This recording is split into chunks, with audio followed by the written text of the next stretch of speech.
नमस्कार दोस्तों, अगर आप घरेलू गैस सिलेंडर का उपयोग करते हैं तो आज की यह जानकारी आपके लिए बहुत महत्वपूर्ण है। हाल ही में गैस उपभोक्ताओं के बीच कई तरह की खबरें और चर्चाएं चल रही हैं। ऐसे में यह जानना बहुत ज़रूरी है कि गैस सिलेंडर की बुकिंग, डिलीवरी, केवाईसी, सब्सिडी और सुरक्षा से जुड़े नियम क्या हैं और आपको किन बातों का ध्यान रखना चाहिए।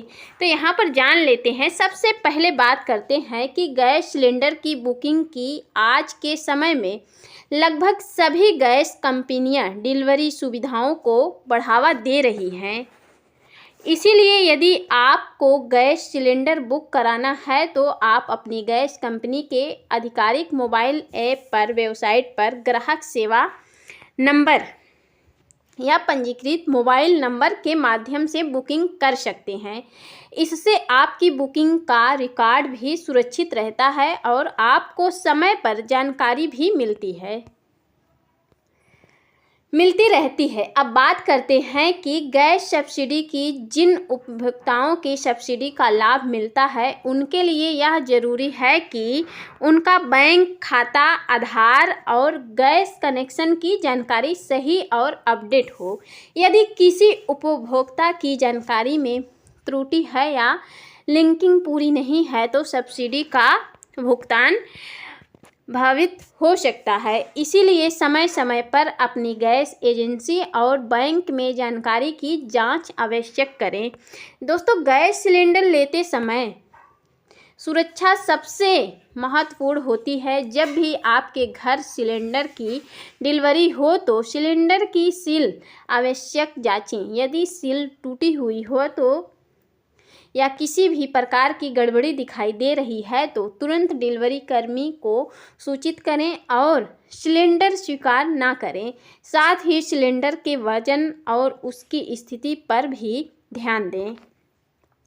एक और महत्वपूर्ण बात यह है कि सिलेंडर की रेटिंग और वैधता। प्रत्येक गैस सिलेंडर पर एक कोड अंकित होता है, जैसे A, B, C या D के साथ वर्ष का अंक या कोड है। सिलेंडर की अगली प्रतिक्षण को दर्शाता है कि उदाहरण के लिए A का अर्थ है कि जनवरी से मार्च और B का अर्थ है कि अप्रैल से जून, C का अर्थ है कि जुलाई से सितंबर और D का अर्थ है कि अक्टूबर से दिसंबर होता है। यदि सिलेंडर की प्रतीक्षण अवधि समाप्त हो चुकी है तो ऐसे सिलेंडर को लेने से बचें और एजेंसी के बदलने का अनुरोध करें। अब बात करते हैं इसके अलावा गैस चूल्हा, रेगुलेटर और पाइप हमेशा मानक गुणवत्ता वाले होने चाहिए। समय समय पर पाइप की स्थिति जांचते रहें। यदि पाइप में दरार, कटाव या अत्यधिक पुरानापन दिखाई दे रहा है तो उसे तुरंत बदल दें। गैस रिसाव की स्थिति में कभी भी माचिस या बिजली के फ्यूज का उपयोग ना करें।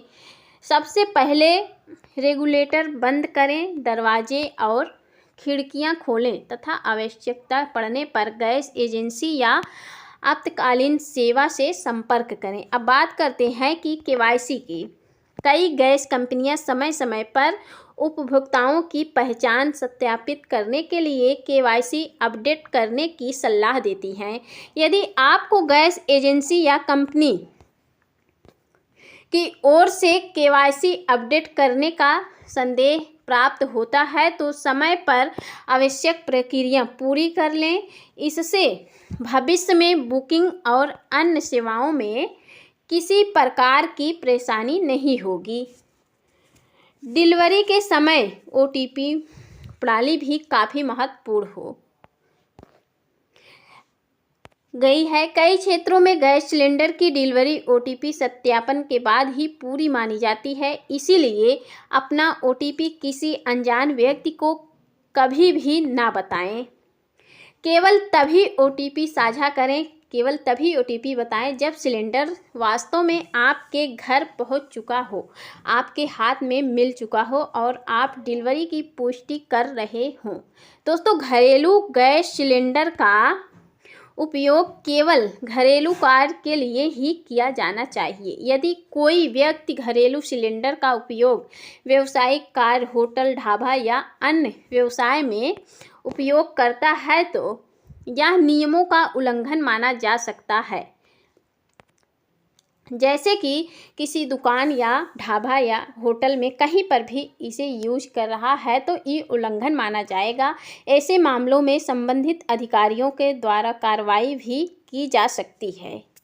इसके साथ साथ ही गैस सिलेंडर की कीमतों में समय समय पर बदलाव होता रहता है। तेल विमान या कंपनियां बाजार की परिस्थितियों के अनुसार कीमतों की समीक्षा करती है।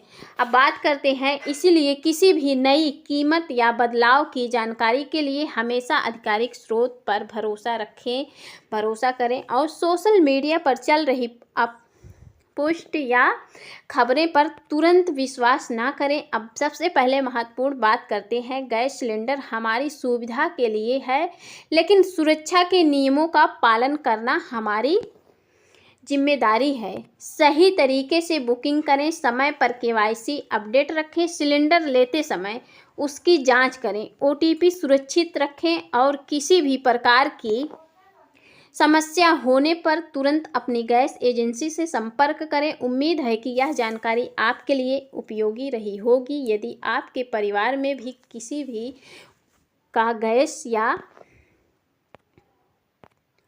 आपके परिवार में कोई का गैस सिलेंडर का उपयोग करता है तो यह जानकारी उनके साथ भी ज़रूर साझा करें ताकि सभी लोग सुरक्षित और जागरूक बने।